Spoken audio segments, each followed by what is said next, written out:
Have you ever seen one of those behind the scenes videos of a Hollywood backlot? Oh, like the old Western towns or the New York City streets. Yeah, exactly. You're walking down this pristine city street and you see this gorgeous, incredibly sturdy looking brick bank. Right. And you go to lean against the wall and you just fall right through it. Because it's completely fake. Right, because it's not a bank at all. It's literally a quarter-inch piece of painted plywood held up by, a couple of 2x4s. It's all just forced perspective. Exactly. From the right angle, it looks like an absolute masterpiece, but there's absolutely nothing inside. Which is pretty much exactly what we're talking about It today. is. Today, we're exploring why you, as a listener, might be building a Hollywood backlot in your own life without even realizing it. And honestly, it's a trap our modern culture practically begs you to fall into. The incentives are, well, they're entirely skewed toward the performance rather than the actual architecture. So, our mission today is to unpack this profound tension.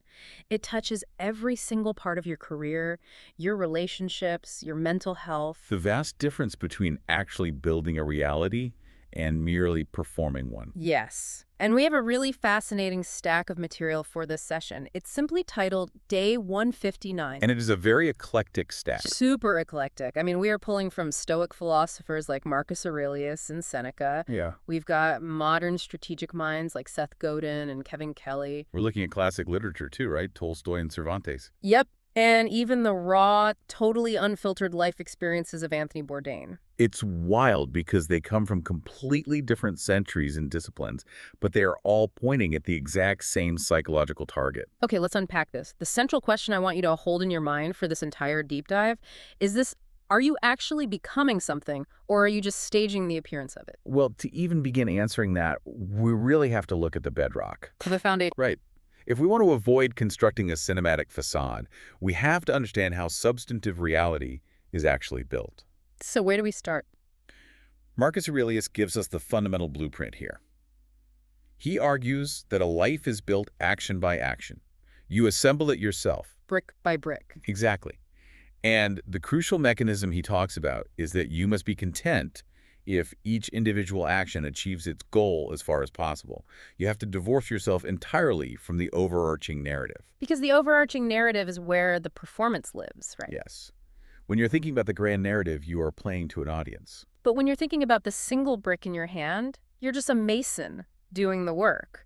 It's like ignoring the final exam grade entirely and just staring at the single isolated flashcard right in front of you. That's a perfect way to look at it. But I do have to push back on this concept just a little bit. Okay, lay it on me. Well, looking at the notes, Ryan Holiday applies this Stoic concept to Nick Saban's famous process in football. Right, the Alabama coach. Yeah, and Saban's philosophy is to completely ignore the scoreboard.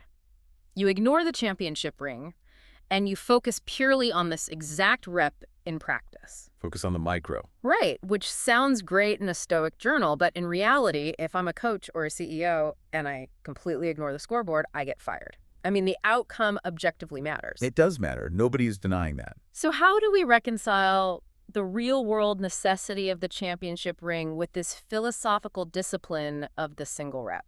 By understanding that the scoreboard is actually a lagging indicator. A lagging indicator. Yeah, think about it. You cannot physically manipulate the numbers on a scoreboard. You can only manipulate the physical behavior happening on the field in this specific millisecond. Oh, I see. The psychological trap is that staring at the scoreboard creates anxiety. And anxiety degrades the quality of the current rep. So by worrying about the score, you're actually making the score worse. Exactly. If you execute the current rep with absolute precision, and then the next one and the next, the scoreboard alters itself as a mathematical byproduct. That makes a lot of sense. Simon Sinek touches on this beautifully. He points out that practice isn't what you do once you are already good at something.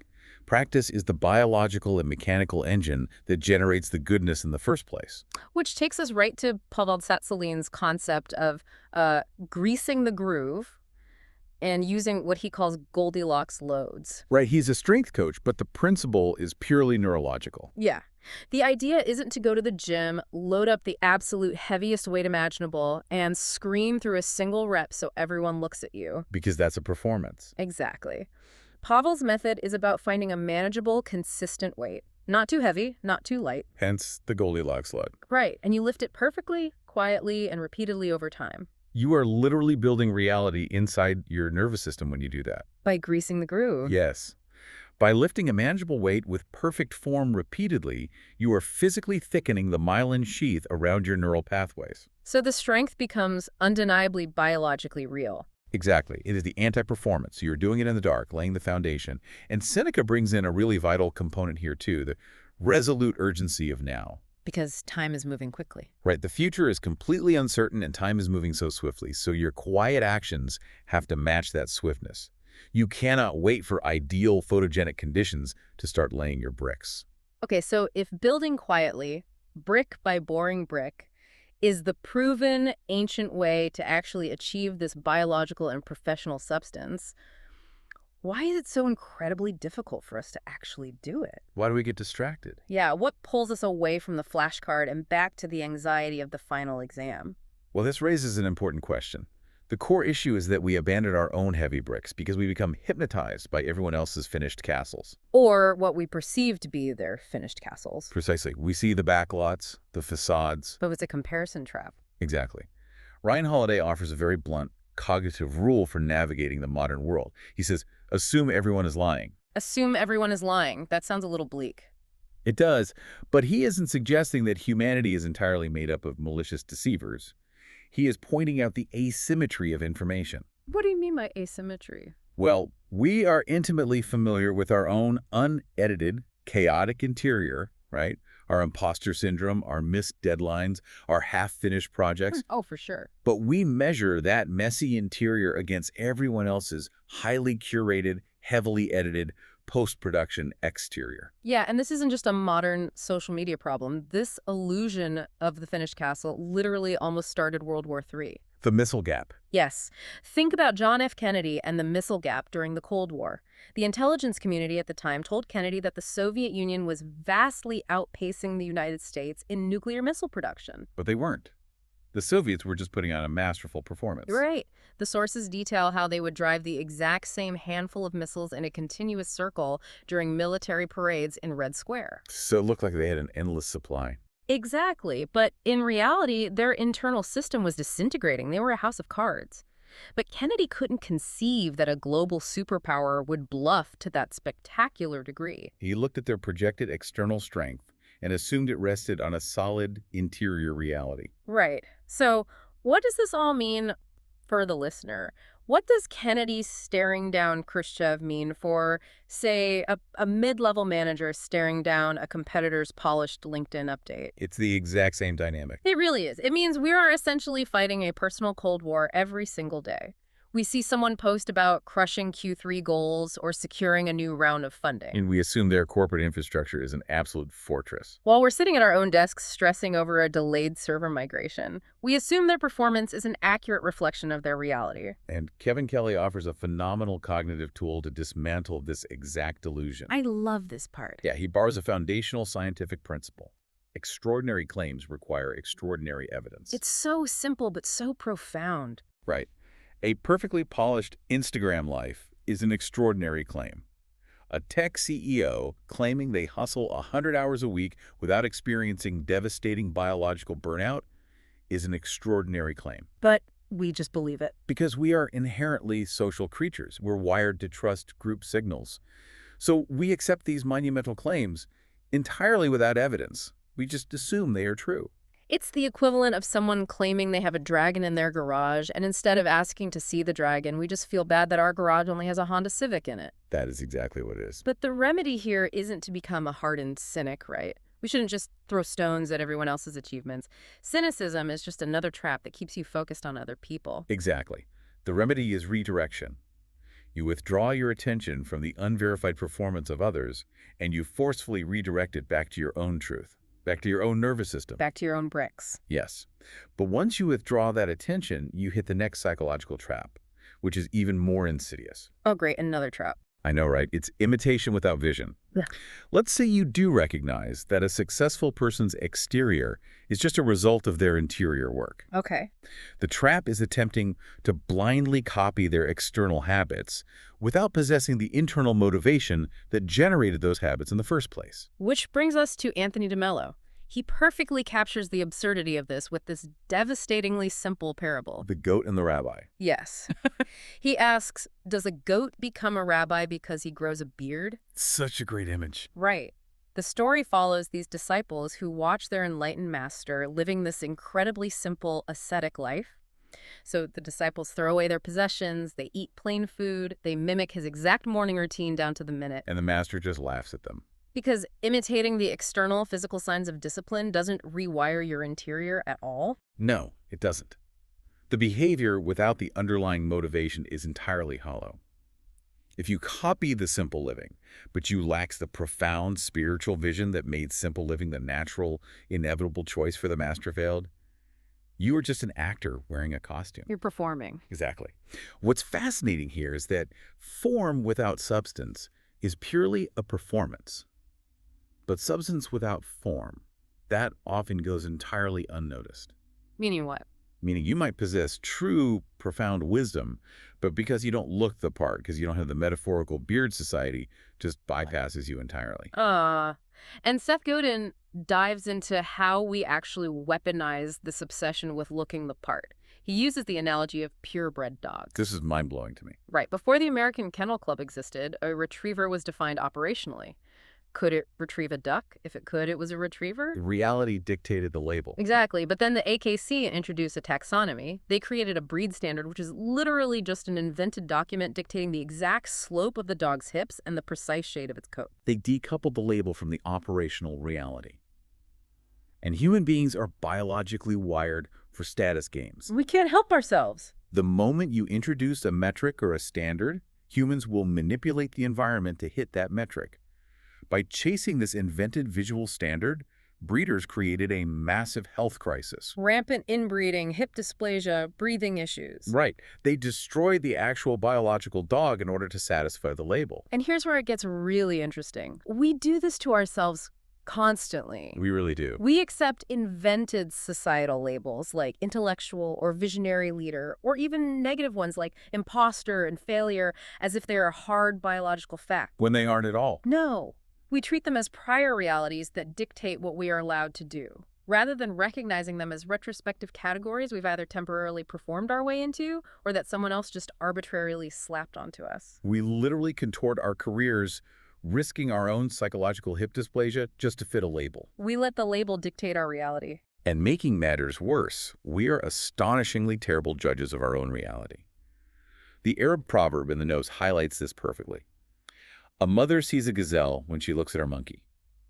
Meaning love makes us blind. Love, pride, ego, personal investment, it completely distorts our observational lens. When we look at ourselves, our children, or our own creative projects, we see gazelles. Even if it's a monkey. Right. Yeah. We are not exempt from the cognitive distortion we see in others. Remember Kelly's rule. Extraordinary claims require extraordinary evidence. Yeah. Our most cherished internal narratives about ourselves that we are uniquely gifted or uniquely cursed. Those are extraordinary claims that usually lack hard evidence. Cervantes touches on the antidote to this distortion. He has an aphorism about the difference between reading, walking, seeing, and knowing. The friction of reality. Exactly. The core philosophy is that you cannot simply read a book about walking and claim to be a traveler. You cannot imitate the concept of seeing. You have to actively experience reality. You have to feel the blisters on your feet. Because if you just adopt the label without the blisters, the consequences aren't isolated to your own ego. And this is the pivot point where the deep dive moves from individual psychology to profound social consequence. It affects other people. Deeply. This performance of virtue, claiming the label without doing the work, fundamentally damages our relationships and our institutions. This is the segment of the material that demands the most self-reflection, honestly. Tolstoy delivers a heavy-hitting insight that completely reframes how we interact with each other. The concept of truth and kindness. Yes. He says truth and kindness are not opposites. They are preconditions of each other. Neither stand alone. Which goes against how we usually think. Totally. Usually we operate under a false binary. We think, do I tell my employee the harsh truth about their performance, or do I lie to them and be kind? And Tolstoy says that's the wrong question entirely. Right. Tolstoy argues that a kind lie isn't kindness at all. Without truth, kindness is just manipulation. And without kindness, truth is just a weapon. The synthesis of Tolstoy with the ancient philosopher Manu takes this a step further. They argue that Disguising yourself as a kind person when you aren't is actually vastly more destructive than being nakedly mean. Wait, that sounds completely counterintuitive to modern corporate culture. I mean, if someone is faking being nice, at least they aren't yelling at you, right? Hmm. How does that psychological corruption actually happen? It all comes down to navigational trust. Think about it. If a leader is nakedly mean, the employees know exactly where they stand. Right, you know who you're dealing with. The environment might be unpleasant, sure, but the signals are clear. They can navigate around the danger. Okay, I see. But if a leader fakes empathy, if they perform the aesthetics of clearing while ruthlessly prioritizing their own advancement, they destroy the employee's navigational compass. They create severe cognitive dissonance. Exactly. The employee feels the knife in their back, but the leader is smiling and using therapy language. Yeah. You haven't just hurt them, you've destroyed their ability to interpret reality. Wow, so a kind lie isn't a shield for the other person at all, it's a shield for you. You're preserving your personal label as the nice boss at the direct cost of their grip on reality. That's not kindness. That's sabotage. It perfectly mirrors the passage from Luke chapter 6 about the two houses. One builder lays a foundation on solid rock, the other just builds directly on loose sand. And on a sunny Tuesday afternoon, those houses look absolutely identical. The performance of the sand house is flawless. Right up until it isn't. Exactly. The moment the stream beats against it, the moment a PR crisis hits, or a supply chain breaks the house on the sand collapses instantly, crushing everyone inside. Which forces anyone in a position of authority to ask a pretty terrifying question. Is my culture built on rock, or is it a sandhouse propped up by HR buzzwords? So if I'm a manager listening to this and I'm realizing I might be relying on management buzzwords instead of authentic connection, how do I actually operationalize Lao Tzu's concept of humble origins? The idea of invisibility. Right. If the only way to beat virtue performance is to do things that are intentionally invisible, because if there's no audience, there's no performance, how does a modern leader actually practice invisibility in a corporate structure that literally demands visibility? By focusing obsessively on the operational mechanics of sacrifice rather than the optics of leadership. Can you break that down? Sure, character isn't visible. It is operational. It is what you do when the Zoom camera is turned off. So how do you practice that invisibility? You practice invisibility by taking the blame for a failure publicly, but giving the praise for success privately. If you perform kindness without the operational substance of actually sacrificing your time, your budget, or your ego for your team, The house falls down. your sandhouse will collapse the moment Q4 revenues dip. Man, this naturally drives us toward the final and deeply poignant resolution of day 159, the payoff. What actually happens when you abandon the performance? Right.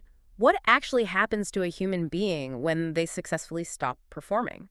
Where does true happiness reside when you finally stop trying to stage manage your existence? It resides almost exclusively in the ordinary. Seneca offers a striking mental exercise to access this state. Closing the ledger. Yes.